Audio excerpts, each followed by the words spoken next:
Hello, my name is Vanezia Hamilton, and in today's live, we get to write on the mirror like I normally do for just myself because I'm not normal. So what I usually write on my mirror will include things such as daily reminders, song lyrics, or even just motivational things, right? So the thing that I wrote on my mirror yesterday was, it's time to get back on track. And what I meant by that was in terms of weight loss and weight loss progress. Because I went from 243 pounds to 175. And right now I'm at 178. And I'm like, look, you need to get back on track because you're creeping up. We don't want to go up and up and up, right? So the first step to getting back on track is weighing myself. Gotta know where I'm starting at. Second step is taking my TDEE. Third step is getting the TDEE minus 500. Step 4, eating low carb. I prefer to stay in a low carb range. I notice my body responds better to that. And then step 5 is workout a minimum of 30 minutes a day. Super, super simple. Like, that's super easy, but it's hard to stick to. And before I get into my theory as to why it's hard to stick to, I want to tell you TDEE stands for Total Daily Energy Expenditure. So let's just say you are a 5'1", 30-year-old female, and you're 200 pounds. You would go to a website called TDEE, like calculator, and you're going to put in your data, and the calculation is going to tell you will burn about 2,000 calories in a day. That's just numbers I'm creating or guesstimating off the top of my head. Your TDEE. Okay, remember that, lock it in. Everybody's burning calories all day, every day. No matter if you walking, talking, thinking, blinking, you just finished running a marathon, you are running a marathon. Like, I'm burning calories right now, formulating sentences and standing here, right? You don't have to just work out to burn calories. So you take your TDEE and you subtract 500 calories. The TDEE calculator can do that for you. So let's just say you're 200 pounds, like I said earlier, and that gives you 2,000 calories burned in a day. That TDEE, if you want to lose weight, will give you 1,500 calories. So you know right then and there, you gotta stay within the bracket of 1,500 calories every single day to lose weight, because 500 calories times 7, or 7 days a week, will give you 3,500 calories. 3,500 calories equals 1 pound of fat. So it's just math. It's simple logic. And people say calories in, calories out, calories in, calories out. That's true in theory, but why is it so hard for us to stick with it? And then I was like, okay, let's first define hard. Hard is something that's difficult. It's against the grain. It's against your normal, natural programming, right? It's against what you consider to be easy. What I consider to be easy is eating whatever I want, when I want, how much I want. If I want the whole pizza, if I want all the ice cream, I love gummy bears, if I want all the gummy bears, like, that's what I consider to be easy. But I know that living the life of ease comes with consequences. It's dangerous and reckless, especially when you're just continuously trying to fill this void. The void being your stomach. The stomach has physical limitations. You cannot pack in all this food and pack on all these calories onto the body.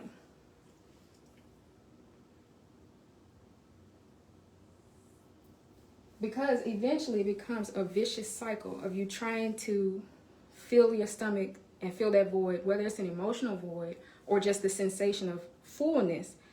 Eventually the stomach will digest the food, process it, and eliminate it, and then you're back to square one where you're like, dang, I need that feeling again, that oof, I got a food baby feeling. And I think the part of the reason why it's hard to stick to is because, one, we might be guilty of trying to make ourselves too perfect or stick to something for too long. Now let's think about it. How long do you think you're going to stick to a weight loss program or a plan? That could be, for starters, bare minimum starters, 3 days straight. Okay, we went to 3 days straight. Let's go to 5 days straight. Great. Day 6, we won't slack up all the way, but we won't be super intense. Because I think a lot of us, we try to do too much too fast. Or we'll tell ourselves, dang, I gotta eat grilled chicken and salad every single day for the rest of my life. I'll never have pizza again. I'll never get to eat ice cream again. I'll never get to drink alcohol. And all I gotta drink forever is water. But that's not the case. That's not true. We don't have to do so much so fast, right? That's part of the reason that I think it's hard to stick to, because we try to make too many changes too fast, and we tell ourselves it's going to be forever. The interesting thing about food and reprogramming your mindset and your habits about food is the fact that it's very different from other disorders. Say, for instance, you're an alcoholic or you're doing drugs. You don't have to have drugs. You don't have to have anything like alcohol in your body.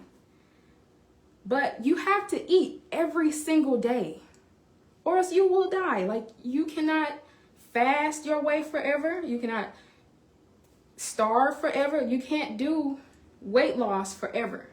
You have to eat, and you have to learn how to coexist with your favorite foods.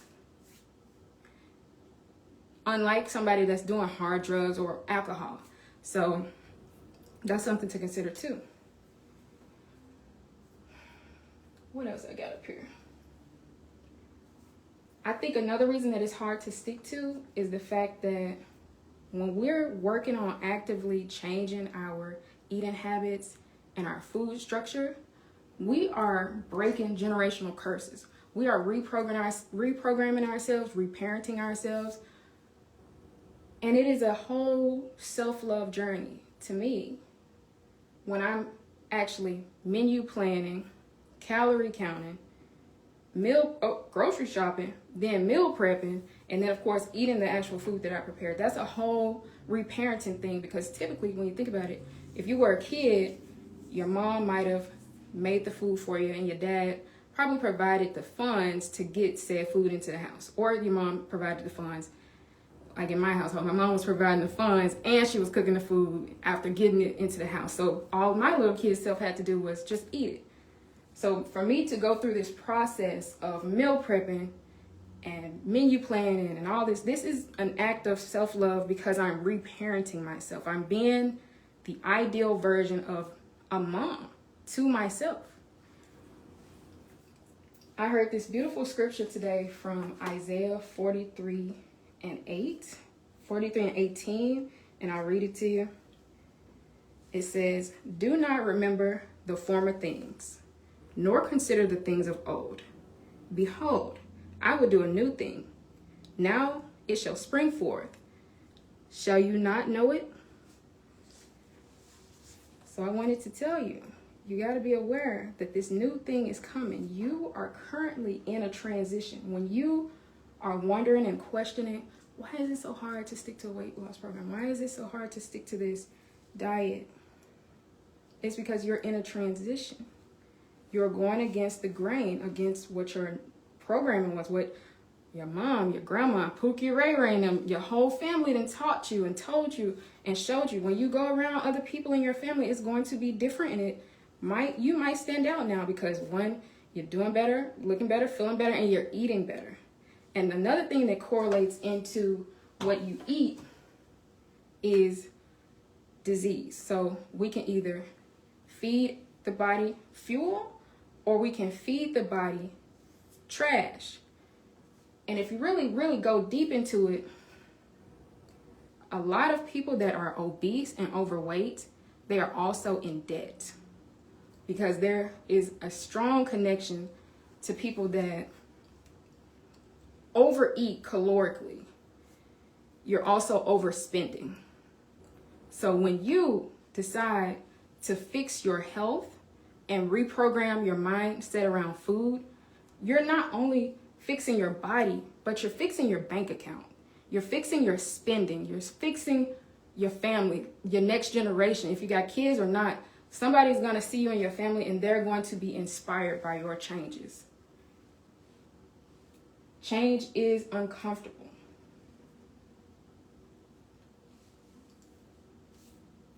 I wish that this was taught to me as a kid, like proper eating habits. But unfortunately, it's not. It wasn't. And I'm having to learn it on my own. I think the best course of action for me right now would be to find community, find support. I have been in Overeaters Anonymous, which is crazy to say out loud on live. Overeaters Anonymous. You can go online, like OA.org, I think that's the website. They have sessions all day, every day. Like, it's no excuse to not be in OA. Even, like, if you want to go in session, like in person, you can. And if you want to go online right now, like while I'm speaking, you can just jump on a meeting. And I can't even bring myself to talk to the people in the Zoom sessions, because the first thing you have to say when you're in OA, you have to say your name, and then you say, I am a compulsive eater.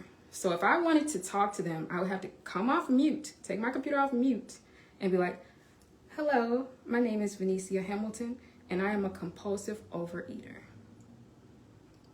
I said it just now, but it don't. Like, when you're in them little meetings, it's much more nerve-wracking.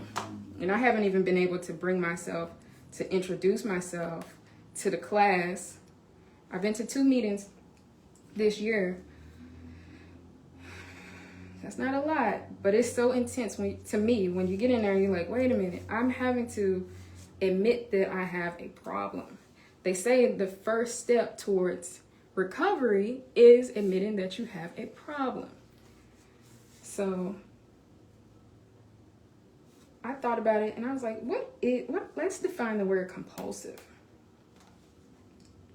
It means resulting from or relating to an irresistible urge, especially one that's against one's conscious wishes. Irresistible, uncontrollable, overwhelming, compelling. That's true. It is often an irresistible urge to overeat.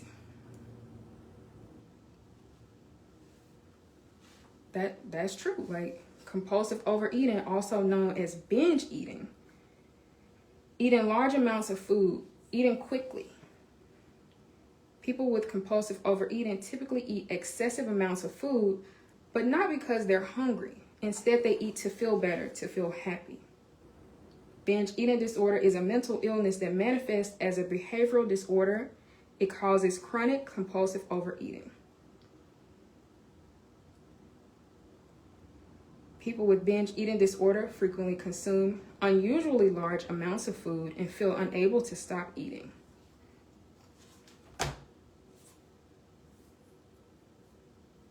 For me personally, it's not even that bad. Like, it's not even that bad. It's like, relative to what? Relative to who? It's not that bad, you know?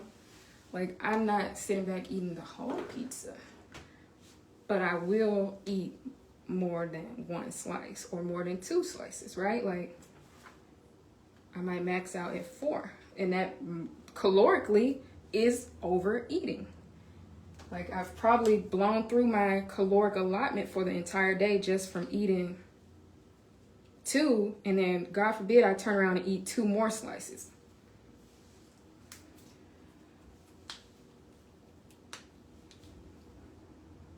Back to what I was saying about wishing that this was taught to me as a kid. I really feel that way, especially when you hear the Bible verse that talks about training up a child in the way they should go. And I know people say, oh, when my kid is a kid, they get to eat whatever they want because they're a kid. But you're training them on what they're going to be doing when they become a teenager. when they become an adult. And childhood obesity often leads to adult obesity. So it's really setting them up for failure. And you have to remember, those arteries that your child has right now, those are the same arteries they're going to have when they're 30 and 60 and hopefully past 90. You know, hopefully they live past 90 and be healthy. But if you're giving them sugar and toxic foods at this young, ripe age where their bodies are perfect, you're ruining them, you're destroying them while saying to them, it's just a treat.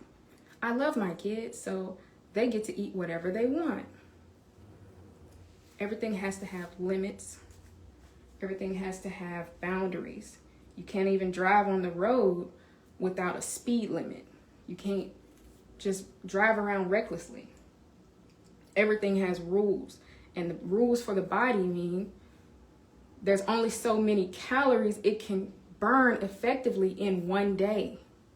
And we need to first find that number for ourselves, which is our total daily energy expenditure. Then if you want to lose weight, what I do is for a few weeks, 1 to 2 weeks, I stay at my TDEE. I don't worry about subtracting calories.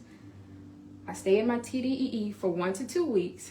Then I say, let's subtract 500. And we go from there. And I do my best to stick to my plan and adhere to my meal prepping schedule, as well as eating my meal preps. I find it much easier to just get up, eat breakfast. Oh, I'm hungry at noon. Okay, let's grab a meal prep. All right, it's almost bedtime. Let's go ahead and eat dinner. When I meal prep, my life flows effectively and efficiently because everything is already set in place.